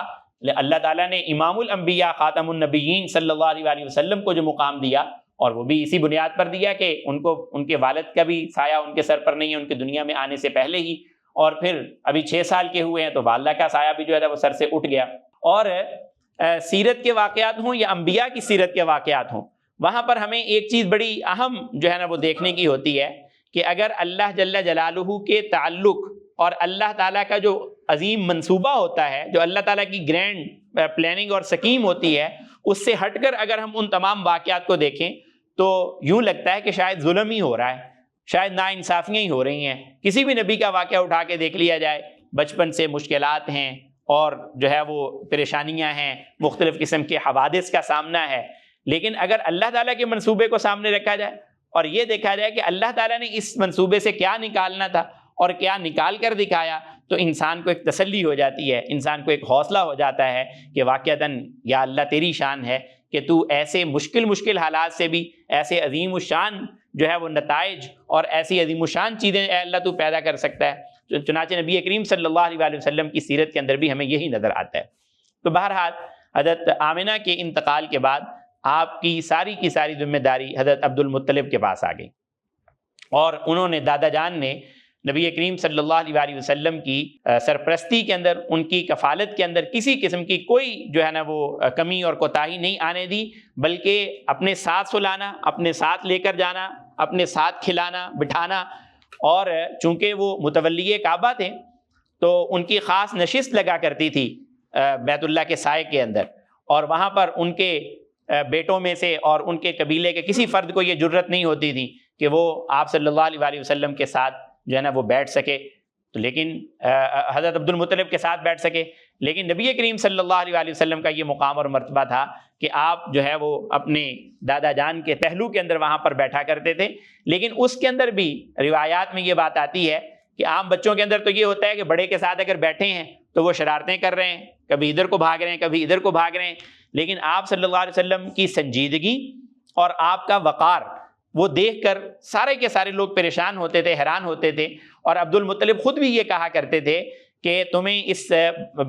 میرے اس بیٹے کی شان کا علم نہیں ہے اصل میں، کہ اللہ تعالیٰ نے اس کو کیا مقام اور مرتبہ دینا ہے، اور میں اس کے اندر جو ہے نا وہ چمکتا ہوا وہ نور دیکھ رہا ہوں جو اللہ تعالیٰ نے اس کا مقام اور مرتبہ رکھنا ہے. چنانچہ کچھ عرصے کے بعد جو ہے وہ حضرت عبد المطلب جو ہے ان کا بھی انتقال ہو گیا، اور آپ کی کفالت جو ہے وہ حضرت ابو طالب کے جو ہے نا وہ ذمہ ہو گئی، اور انہوں نے اپنی اولاد اور اپنے بیٹوں سے بڑھ کر جو ہے وہ نبی کریم صلی اللہ علیہ وسلم کی کفالت کی، اور آپ صلی اللہ علیہ وسلم کو اپنی سرپرستی میں رکھا. اور یہاں تک کہ نبی کریم صلی اللہ علیہ وسلم کی جو ہے وہ نبوت کے بعد تک بھی حضرت ابو طالب جو ہیں وہ آپ صلی اللہ علیہ وسلم کے سرپرست رہے ہیں. بہت مختلف واقعات آپ لوگوں نے سن رکھے ہیں سیرت کے اندر کہ قریش مکہ نے اگر آ کے شکایت بھی لگائی ہے کہ آپ کا یہ بھتیجا جو ہے وہ ہمارے بتوں کو برا بھلا کہتا ہے، تو لیکن انہوں نے کہا کہ مجھے جو ہے نا وہ اس بات کی کوئی پرواہ، بلکہ بلا کر پوچھا تو آپ نے فرمایا کہ اے چچا جان، یہ جو میں پیغام لے کر آیا ہوں یہ برحق ہے، اور ان لوگوں کے اس مطالبے پر میں کسی طور پر بھی جو ہے نا وہ اس کو قبول کرنے کے لیے تیار نہیں ہوں کہ میں کسی طور پر بھی جو ہے نا وہ ان کا کوئی جو ہے وہ مطالبہ قبول کر لوں. حتیٰ کہ اگر میرے ایک ہاتھ پر سورج اور ایک ہاتھ پر چاند بھی رکھ دیا جائے، اتنی زیادہ مشقت میں بھی مجھے ڈال دیا جائے، تو تب بھی جو ذمہ داری اللہ تعالیٰ نے میرے ذمہ لگائی ہے میں اس کو چھوڑ نہیں سکتا. تو بہرحال حضرت ابو طالب جو ہیں انہوں نے نبی کریم صلی اللہ علیہ وسلم کی کفالت کی. آپ نے جب عہد جوانی کے اندر قدم رکھا ہے تو اس وقت آپ صلی اللہ علیہ وسلم عام جوانوں سے مختلف تھے. ایسا نہیں کیا کہ آپ صلی اللہ علیہ وسلم نے کہ ٹھیک ہے میرا ایک ذمہ دار ہے اور اس کی طرف سے مجھے کھانا پینا مل رہا ہے اور مجھے کچھ کرنے کی ضرورت نہیں ہے، نہیں، بلکہ اجرت پر بکریاں چروائیں تاکہ جو ہے وہ ابو طالب کا کنبہ بڑا ہے اور ان کی جو ہے وہ ذمہ داری معاشی جو ہے نا وہ بڑی ہے، تو اس لیے مجھے چاہیے کہ میں ان کا ساتھ دوں. اور ابتدا کے اندر جو ہے نا وہ جانور چرانے کا کام بھی کیا، اور پھر تجارتی قافلوں کے ساتھ جو ہے نا وہ بھی سیکھا۔ قریش کے علاقے کی خصوصیت یہ تھی کہ یہاں پر کھیتی باڑی تو تھی نہیں، جتنے بھی لوگ تھے وہ تجارت کے پیشے سے منسلک تھے، اور لیکن عام لوگوں کی تجارت سے آپ صلی اللہ علیہ وسلم کی تجارت بہت مختلف تھی۔ عام لوگ تجارت کرتے تھے، جھوٹ بھی بولتے تھے، فراڈ بھی کرتے تھے، اور بددیانتی بھی کرتے تھے، ناپ تول میں بھی کمی کرتے ہوں گے، یہ ساری کی ساری کوتاہیاں ان لوگوں کے اندر پائی جاتی تھیں۔ لیکن نبی کریم صلی اللہ علیہ وسلم اس زمانے کے اندر اگر مشہور اور معروف ہوئے ہیں تو کس لقب کے ساتھ؟ امین اور صادق کے لقب کے ساتھ، کہ یہ وہ شخصیت ہے کہ جو امین ہے، اور وہ شخصیت ہے جو کہ سچی ہے، جس کے اندر کسی قسم کی جو ہے نا وہ کوئی ایسی غلط بات اور کوئی دوسری چیز نہیں پائی جا رہی۔ تو بہرحال پورے ماحول اور معاشرے کے اندر نبی کریم صلی اللہ علیہ وسلم نے اپنا یہ مقام اور مرتبہ، یقیناً اللہ تعالیٰ نے آپ صلی اللہ علیہ وسلم کا یہ مقام اور مرتبہ طے کروانا تھا، اور یہ ہوا، اور پوری کی پوری قوم جو ہے وہ آپ صلی اللہ علیہ وسلم کو امانت دار کے نام سے جانتی تھی۔ اور اسی موقع پر تعمیر کعبہ کے بھی واقعہ پیش آیا، اور ایک بڑا عجیب و غریب دلچسپ واقعہ پیش آیا کہ ایک موقع پر آپ نے اپنے ایک دوست کے ساتھ جو ہے نا وہ یہ باری مقرر کی کہ ہم مل کر جو ہے نا وہ لوگوں کے جانور چرایا کریں گے، اور پھر جو بھی اس کی روزی ہوگی اور جو بھی اس کی اجرت ہوگی وہ ہم آدھی آدھی کر لیا کریں گے۔ تو ایک دن مکہ مکرمہ کے اندر کسی کی شادی تھی، تو وہ نوجوان جو ہے دوسرا ساتھی وہ کہنے لگا کہ آپ اونٹ چرائیں آج کا دن، اور میں جو ہے نا وہ جو وہاں پر شادی کا ناچ گانا اور جو اس طرح کی تفریحات کی چیزیں ہیں وہ میں جا کر اٹینڈ کرتا ہوں، اور پھر کل آپ چلے جانا۔ تو آپ صلی اللہ علیہ وسلم نے کہا کہ ٹھیک ہے تم چلے جاؤ۔ وہ ایسا گیا وہاں پر اللہ کا بندہ کہ اس نے 2 دن لگا دیے، لیکن جب واپس آیا تو آپ صلی اللہ علیہ وسلم کو ویسے ہی چاقو چوبند اپنی ذمہ داری پر پایا، اور ایسے ہی کھڑے ہیں آپ صلی اللہ علیہ وسلم اونٹوں کو سنبھال رہے ہیں۔ آپ نے کہا کہ یار تو نے بڑی مجھے مشقت میں ڈال دیا، بڑی مصیبت میں ڈال دیا۔ تو وہ کہنے لگا کہ وہاں تو مزہ ہی بڑا تھا،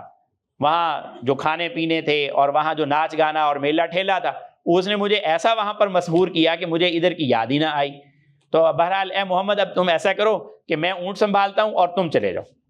نبی کریم صلی اللہ علیہ وسلم کو اس نے بہت آمادہ کیا کہ بہت ہی مزے کی مجلس ہے، جاؤ صحیح تم۔ آپ صلی اللہ علیہ وسلم اس کے اصرار کرنے پر کہنے پر چلے گئے، لیکن عجیب بات یہ ہے کہ جب آپ وہاں پہنچے تو اللہ تعالیٰ کی طرف سے آپ پر نیند کا غلبہ ہو گیا۔ وہ ساری رات وہ اپنے پروگرام میں لگے اور آپ صلی اللہ علیہ وسلم آرام کرتے رہے۔ صبح جب آپ کی آنکھ کھلی اس وقت وہ چیزیں بھی ختم ہو چکی تھیں، آپ دوبارہ اپنی جو ہے وہ ڈیوٹی پر واپس آ گئے۔ یہ وہ زمانہ تھا کہ نبی کریم صلی اللہ علیہ وسلم کو اللہ تعالیٰ نے گناہوں سے اس طرح محفوظ رکھا۔ یہ آپ صلی اللہ علیہ وسلم کی برکتیں اور آپ کی سیرت کا ایک حصہ ہے۔ اور ایسے ہی تعمیر کعبہ کا جو واقعہ پیش آیا، اس کے اندر بھی جو ہے وہ مشرکین مکہ جو ہیں یہ اپنے آپ کو بہت جو ہے وہ صاف ستھرا کرنے کے لیے یہ کہا کرتے تھے کہ بیت اللہ کی تعمیر کے اندر کوئی روپیہ اور پیسہ ایسا نہیں لگانا جس کے اندر کسی قسم کی کوئی حرام کی آمیزش اور ملاوٹ ہو۔ یہی وجہ ہے کہ ان کے روپے پیسے ختم ہو گئے تھے درمیان کے اندر، اور بیت اللہ کا وہ حصہ جس کو حتیم کہا جاتا ہے وہ تعمیر کرنے کے لیے ان کے پاس بجٹ کم پڑ گیا، تو انہوں نے اس کو بیت اللہ سے باہر نکال کر اس کی نشاندہی کر دی کہ یہ ہمارے پاس پیسے نہیں ہیں، ہم یہ نہیں دکھائیں۔ تو اس تعمیر کے دوران 2 واقعے بڑے عجیب نبی کریم صلی اللہ علیہ وسلم کے پیش آئے کہ آپ صلی اللہ علیہ وسلم وہ سارے قریش جو ہیں وہ یہ کہنے لگے کہ ہم یہ جو کپڑے پہن کر جو ہے زندگی گزار رہے ہیں، یہ کپڑے بھی نجس ہو چکے ہیں، آلودہ ہو چکے ہیں، گناہوں کے اندر ملوث ہیں، اس لیے یہ کپڑے اتار کے جو ہے اس کی تعمیر میں حصہ لینا چاہیے۔ لیکن آپ صلی اللہ علیہ وسلم جو ہے وہ حیا کے پیکر تھے، آپ تو اس طرح بے لباس نہیں ہو سکتے تھے، تو آپ جو ہے وہ اسی طرح سے اپنے کندھے کے اوپر جو ہے نا وہ پتھر ڈھو رہے تھے، اور کندھا ننگا تھا جس کی وجہ سے کندھا زخمی ہو رہا تھا۔ حضرت ابو طالب نے آپ ہی کا تہبند اتار کے نے کہا کہ بیٹا یہ کندھے کے نیچے رکھ۔ اتنا کرنے کی دیر تھی کہ آپ صلی اللہ علیہ وسلم کو اسی وقت بے ہوشی اور نیند سی طاری ہو گئی، اور آپ صلی اللہ علیہ وسلم ایک سائڈ پر ہو کر لیٹ گئے، اور پھر دوبارہ کپڑا آپ کے اوپر دے دیا گیا۔ یعنی اتنی حیا اور اتنا یعنی نبی کریم صلی اللہ علیہ وسلم کی عصمت کی حفاظت اللہ تعالیٰ نے کی۔ اور پھر جب حجر اسود کو نصب کرنے کا موقع آیا تو اس وقت بھی اب جھگڑا کھڑا ہو گیا، سارے کے سارے قبیلے یہ کہہ رہے ہیں کہ یہ سعادت تو ہمارے حصے میں آنی چاہیے۔ اور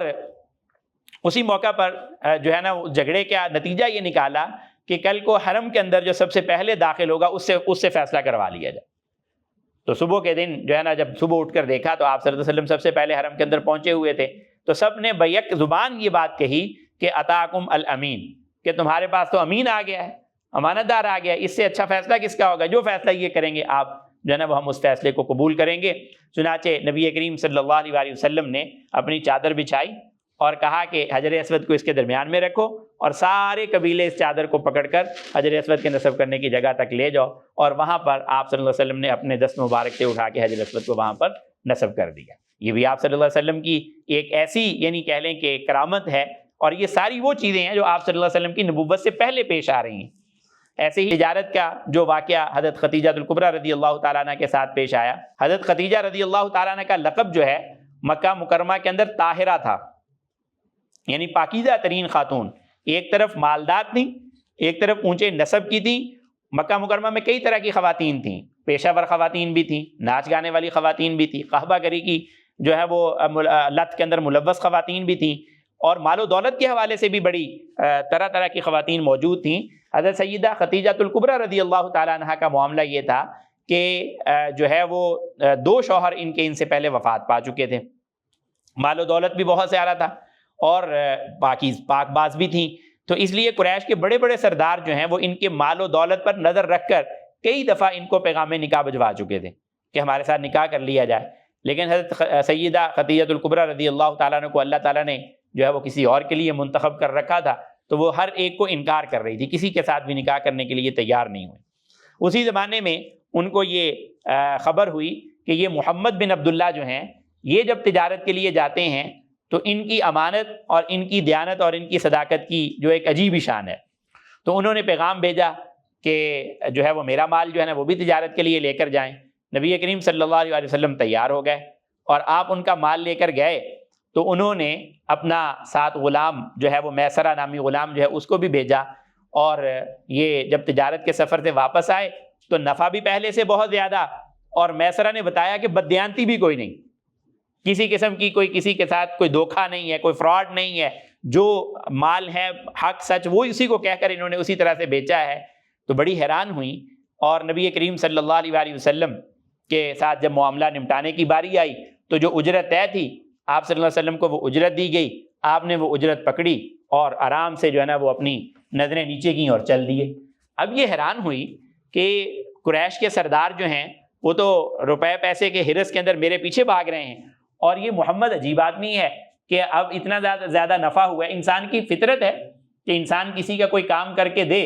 اور کمیشن پہ کر کے دے اور اس کا نفع زیادہ ہو جائے تو وہ دل میں خواہش ہوتی ہے کہ یار اس میں سے کچھ تھوڑا سا بڑا حصہ جو ہے نا وہ میری طرف کر دیا جائے، لیکن آپ صلی اللہ علیہ وسلم نے کوئی سوال نہیں، کوئی مطالبہ نہیں، بڑی قناعت کے ساتھ اور بڑی استغنا کے ساتھ جو ہے وہ آپ صلی اللہ علیہ وسلم نے وہاں سے اپنا حصہ جو تھا وہ وصول کیا اور چل دیے۔ بڑی متاثر ہوئیں اور بڑی حیران ہوئیں کہ اخلاق سب سے اونچے، دیانت اور صداقت اور امانت سب سے اونچی، اور قناعت اور استغنا بھی سب سے اونچا، اور پھر جو حسن و جمال ہے وہ تو ہے ہی ہے۔ تو اپنی ایک دوست نفیسہ جو ہیں ان کے ذریعہ سے پیغام نکاح بھجوایا، تو نبی کریم صلی اللہ علیہ وسلم نے اپنے چچاؤں سے مشورہ کر کے اس پیغام نکاح کو قبول کر لیا۔ اور اس موقع پر جو یعنی عمروں کا تفاوت ہے وہ بھی بڑا عجیب و غریب اللہ تعالیٰ نے رکھا کہ حضرت سیدہ خدیجہ الکبریٰ رضی اللہ تعالیٰ نے 40 سال کی ہیں اور نبی کریم صلی اللہ علیہ وسلم 25 سال کے نوجوان ہیں۔ عجیب معاملہ ہے اللہ تعالیٰ کی طرف سے، لیکن آپ نے یعنی جو اللہ تعالیٰ کی طرف سے نعمت مل رہی تھی اس نعمت کو دھتکارا نہیں، اس کو پس پشت نہیں ڈالا، اور اسی چیز کو اللہ تعالیٰ نے قرآن مجید میں فرمایا کہ وَوَجَدَكَ عَائِلًا فَأَغْنَا، کہ اے نبی ہم نے آپ کو تنگ دست پایا اور ہم نے آپ کو مالدار کر دیا۔ اور مالدار اللہ تعالیٰ نے کس سے کیا؟ آپ کی بیوی اور آپ کی زوجہ مطہرہ حضرت خدیجہ الکبریٰ رضی اللہ تعالیٰ عنہ سے کیا۔ اور یہ وہی والی بات پھر کہ سیرت اور ان شخصیات کی زندگیوں کے پہلوؤں کے اندر اگر ہم غور کریں تو ہمیں ظاہری اسباب اور طرح سے نظر آ رہے ہوتے ہیں، لیکن اس کے پیچھے اگر حاکم کی حکمت کو دیکھیں، حکیم کی حکمت کو دیکھیں، جو اللہ حاکم بھی ہے حکیم بھی ہے، اس کی حکمت کے اندر عجیب و غریب چیزیں ہوتی ہیں۔ اللہ تعالیٰ کی حکمت تھی کہ انہوں نے آپ صلی اللہ علیہ وسلم کو بڑا گہرا تعلق جو میاں بیوی کا ہوتا ہے، ایک دوسرے کے ساتھ لباس کا تعلق ہوتا ہے، اور وہ ایسا گھڑی ہوئی شخصیت، ایسی بنی ہوئی ہستی جس کا تعاون اور جس کا تعلق نبی کریم صلی اللہ علیہ وسلم کو ہر طرح سے درکار تھا وہ عطا فرمائی۔ بھلے اور ظاہر ہے کہ اگر وہ بھی آپ کی عمر کی ہوتی تو ان کی خواہشات، ان کے جذبات، ان کی جو ہے وہ رغبتیں اور نوعیت کی ہوتی، لیکن اللہ تعالیٰ نے یہاں پر بھی ایک عجیب و غریب عمر کا تفاوت قائم فرمایا، اور ایک طرف حضرت عائشہ رضی اللہ تعالیٰ عنہ کے ساتھ جب نکاح ہوا ہے اس وقت بھی عجیب و غریب تفاوت قائم فرمایا کہ آپ صلی اللہ علیہ وسلم کی عمر جو ہے وہ کہاں 50 سال سے اوپر جا رہی ہے، اور حضرت عائشہ رضی اللہ تعالیٰ عنہ کی عمر جو ہے نا وہ بہت تھوڑی ہے، یعنی کہہ لیں کہ 4 دہائیوں کا فرق تقریباً اس کے اندر آ رہا ہے۔ تو وہاں اور طرح کی نوعیت اور ضرورت تھی، اور یہاں پر اور طرح کی نوعیت اور ضرورت تھی۔ یہاں نوعیت اور ضرورت کیا تھی کہ نبی کریم صلی اللہ علیہ وسلم کو ایک مضبوط ساتھ کی ضرورت تھی، ایک مضبوط تعلق کی ضرورت تھی، وہ اللہ تعالیٰ نے عطا فرمایا حضرت خدیجہ الکبریٰ، ان کے مال کی بدولت، ان کی اولاد کی بدولت۔ آپ کی ساری اولاد جو ہے وہ حضرت خدیجہ سے ہوئی ہے، سوائے ایک ابراہیم بیٹے کے جو کہ حضرت ماریہ قبطیہ کے بطن سے ہوئے ہیں، باقی چاروں بیٹیاں اور دونوں بیٹے جو ہیں وہ حضرت خدیجہ رضی اللہ تعالیٰ عنہ کے بطن سے اللہ تعالیٰ نے عطا فرمائے۔ پھر مال و دولت کے حوالے سے بھی، اور پھر ان کا جو اثر رسوخ تھا ماحول اور معاشرے کے اندر، اس حوالے سے بھی، پھر اللہ تعالیٰ نے جو فہم و فراست اور جو معاملہ فہمی حضرت خدیجہ کو عطا فرما رکھی تھی، وہ بھی آپ صلی اللہ علیہ وسلم کی شایان شان اللہ تعالیٰ نے گویا کہ ایک منتخب کر کے جوڑا رکھا ہوا تھا۔ اور جب آپ صلی اللہ علیہ وسلم کی عمر زیادہ ہو گئی اور اس وقت آپ صلی اللہ علیہ وسلم کا جو ہے وہ بعثت اور آپ کی رسالت اپنے عروج پر پہنچی ہوئی تھی، تو اس وقت ضرورت ہی ایسے تازہ دماغ کی، ایسے تازہ ذہن کی کہ جو آپ کی تمام چیزوں کو اچھے طریقے سے محفوظ کر سکے، اچھے طریقے سے اپنے اندر جو ہے نا وہ محفوظ کر سکے، ان کو مستنبت کر سکے، اور وہ جتنی چھوٹی عمر کا ہوگا اتنا ہی زیادہ اچھے طریقے سے تمام چیزوں کو وہ محفوظ کر سکے گا، اس کا قوت حافظہ زیادہ اور اس کی سمجھ زیادہ اور اس کی فہم جو زیادہ، تو حضرت عائشہ رضی اللہ تعالیٰ عنہ وہاں پر عطا کی ہے۔ لیکن بات وہی ہے کہ اگر انسان جو ہے وہ ظاہری اسباب کو دیکھے یا عام رواج کو دیکھے، تو یہ دونوں چیزیں ہی اس کو جو ہے نا وہ اپنے معیار سے یا ماحول اور معاشرے کی ریت روایت سے ہٹ کر نظر آتی ہیں۔ لیکن اگر ان کی حکمتوں کو دیکھا جائے تو میں نے کہا کہ دونوں جگہ پر جو ہے نا وہ اللہ تعالیٰ کی عظیم الشان حکمتیں ہمیں نظر آ رہی ہیں۔ تو بہرحال حضرت خدیجہ رضی اللہ تعالیٰ عنہ کے ساتھ آپ صلی اللہ علیہ وسلم کی رفاقت شروع ہوئی، اور 15 سال کا جب یہ زمانہ گزرا ہے تو آپ صلی اللہ علیہ وسلم کو اللہ تعالیٰ نے وحی سے سرفراز فرمایا، اور پہلی وحی کے بعد جو حوصلہ دینے والی ہیں وہ بھی حضرت خدیجہ رضی اللہ تعالیٰ عنہ ہیں، اور انہوں نے جو حوصلہ دیا ہے آپ صلی اللہ علیہ وسلم کو، وہ بھی اسی بنیاد پر دیا ہے کہ اے اللہ کے رسول، آپ جو ہیں ایسے ہیں کہ آپ کے اندر معاشرتی اچھائیاں پائی جاتی ہیں، آپ جو ہیں وہ ہر ایک کے کام آتے ہیں، آپ یتیموں کا سہارا بنتے ہیں، آپ قرض خواہوں کے قرض ادا کرتے ہیں، آپ بے سہارا لوگ جو ہیں ان کی معاونت کرتے ہیں، تو انشاءاللہ اللہ تعالیٰ آپ کو کبھی ضائع نہیں ہونے دے گا۔ وہی جو واقعہ ہے یعنی غار حرا کا حضرت جبرائیل امین کے آنے کے اوپر، تو بہرحال یہ بھی میں نے کہا کہ نبی کریم صلی اللہ علیہ وسلم کا یہ جو تعلق اللہ تعالیٰ نے عطا فرمایا، یہ بھی ایک عجیب و غریب اور ایک عظیم الشان تعلق تھا جو اللہ تعالیٰ نے حضرت خدیجہ رضی اللہ تعالیٰ عنہ کی صورت کے اندر اللہ اپنے پیارے نبی صلی اللہ علیہ وسلم کو عطا فرمایا۔ حضرت عائشہ رضی اللہ تعالیٰ عنہ کہا کرتی تھیں کہ عجیب بات ہے کہ آپ صلی اللہ علیہ وسلم کو آپ کے سامنے کہا کرتی تھی کہ وہ بڑھیا نہیں آپ کو بھولتی، وہ بڑھیا حضرت خدیجہ رضی اللہ تعالیٰ عنہ کے بارے میں کہا کرتے تھے کہ وہ بڑھیا آپ کو بھولتی نہیں ہے، تو آپ فرمایا کرتے تھے کہ عائشہ تجھے پتہ نہیں ہے کہ اس کے احسان کتنے ہیں، اس کا فائدہ مجھے کتنا ہوا، اللہ تعالیٰ نے مجھے اس کے ذریعے سے یہ اپنا دین پھیلانے کے لیے مجھے کتنی جو ہے نا وہ اس کے ذریعے سے مجھے مدد اور تعاون ملا ہے۔ تو بہرحال شروع کے اندر نبی کریم صلی اللہ علیہ وسلم کو جب اعلان جو ہے وہ نبوت اور آپ کی رسالت کی تبلیغ کا حکم نہیں ہوا تھا، تو اس موقع پر آپ صلی اللہ علیہ وسلم نے اپنے قریبی جو گھر کے لوگ تھے ان کو جو ہے وہ دین کی دعوت دی ہے۔ اس میں زید بن حارثہ اور پھر حضرت خدیجہ الکبریٰ رضی اللہ تعالیٰ عنہ، حضرت سیدنا ابو بکر صدیق رضی اللہ تعالیٰ عنہ، یہ قریبی لوگ جو ہیں وہ آپ کے جو ہے نا وہ مسلمان ہو چکے تھے۔ اور پھر اس کے بعد آپ صلی اللہ علیہ وسلم کو جو ہے وہ علل اعلان نبوت کی دعوت دینے کا حکم ہوا کہ اب علل اعلان آپ لوگوں کے جو ہے وہ لوگوں کو یہ دعوت دیں اور لوگوں کو اس بات کی طرف، دین کی طرف بلائیں۔ وَأَنذِرْ عَشِيرَتَكَ الْأَقْرَبِينَ۔ تو پھر آپ صلی اللہ علیہ وسلم کوہ صفا پر تشریف لے گئے، اور وہاں پر آپ نے اہل قریش جو ہیں ان تمام کو اکٹھا کیا اور ان سے یہ کہا کہ آپ نے کبھی مجھے جھوٹا تو نہیں پایا، کبھی میرے اندر بات کی غلط بیانی تو نہیں دیکھی؟ تو ان سب نے اس بات کو تسلیم کیا کہ آپ کے اندر تو کبھی بھی یہ چیز نہیں پائی گئی۔ تو پھر آپ نے یہی کہا کہ قولوا لا الہ الا اللہ تفلحون، لا الہ الا اللہ پڑھ لو تم کامیاب ہو جاؤ گے۔ لیکن یہ بات پھر ان کو پسند نہیں آئی، اور یہ پھر وہ وقت شروع ہوا کہ آپ صلی اللہ علیہ وسلم کی سخت مخالفت ہوئی اور انہوں نے آپ کو تکلیفیں پہنچانی شروع کی۔ شروع میں تو جب تک ابو طالب حیات تھے اس وقت تک تو کھلم کھلا آپ صلی اللہ علیہ وسلم کو تکلیف پہنچانے کی ان کو ضرورت نہیں ہوتی تھی، لیکن ان کی وفات کے بعد اور پھر حضرت خدیجہ الکبریٰ کی وفات بھی یکے بعد دیگری قریبی زمانے کے اندر ہو گئی، اور آپ نے اس کو عام الحزن قرار دیا کہ یہ ایسا سال ہے جو میرے لیے انتہائی غم کا سال ہے۔ تو اس کے بعد آپ صلی اللہ علیہ وسلم کے اوپر ان مشرکین کی طرف سے، ان قریش مکہ کی طرف سے جو ہے وہ بہت ساری مصیبتیں اور تکلیفیں بھی آنا شروع ہوئیں۔ بہرحال یہ مکی زندگی کا زمانہ نبی کریم صلی اللہ علیہ وسلم نے گزارا، اور اس کے بہت سارے واقعات میں نے کہا کہ آپ حضرات کے علم میں ہوں گے۔ اور پھر اس سے اگلا مرحلہ جو ہے وہ نبی کریم صلی اللہ علیہ وسلم کا سفر طائف کا ہے کہ آپ طائف تشریف لے گئے دعوت دینے کے لیے، اور وہاں پر بھی جو ہے وہ شدید مخالفت اور آپ صلی اللہ علیہ وسلم کو تکلیف پہنچانا، اور آپ کے ساتھ جو ہے نا وہ بدتمیزی اور جو ہے وہ بیرا سلوکی جو ہے وہ بدسلوکی کی انتہا ہوئی۔ اور پھر بالآخر جو ہے وہ نبی کریم صلی اللہ علیہ وسلم کی طبیعت جب زیادہ شکستہ ہو گئی تو پھر اللہ تعالیٰ نے سفر معراج اور اسراء آپ کو کروایا، جس کی وجہ سے آپ صلی اللہ علیہ وسلم کو بہت حوصلہ ہوا، اور اللہ تعالیٰ سے ملاقات اور انبیاء سے ملاقات، انبیاء کی امامت کی وجہ سے وہ جو ایک تھوڑا یعنی طبیعت کے اندر عزم حلال تھا، اللہ تعالیٰ نے وہ دور کرنے کے لیے آپ صلی اللہ علیہ وسلم کو آسمانوں پر بلایا، اور وہاں پر آپ کی ملاقات کے بعد دنیا میں تشریف آوری کے بعد وہیں سے آپ صلی اللہ علیہ وسلم کو نمازوں کا تحفہ ملا، وہیں سے مسجد کا تعلق ملا، اور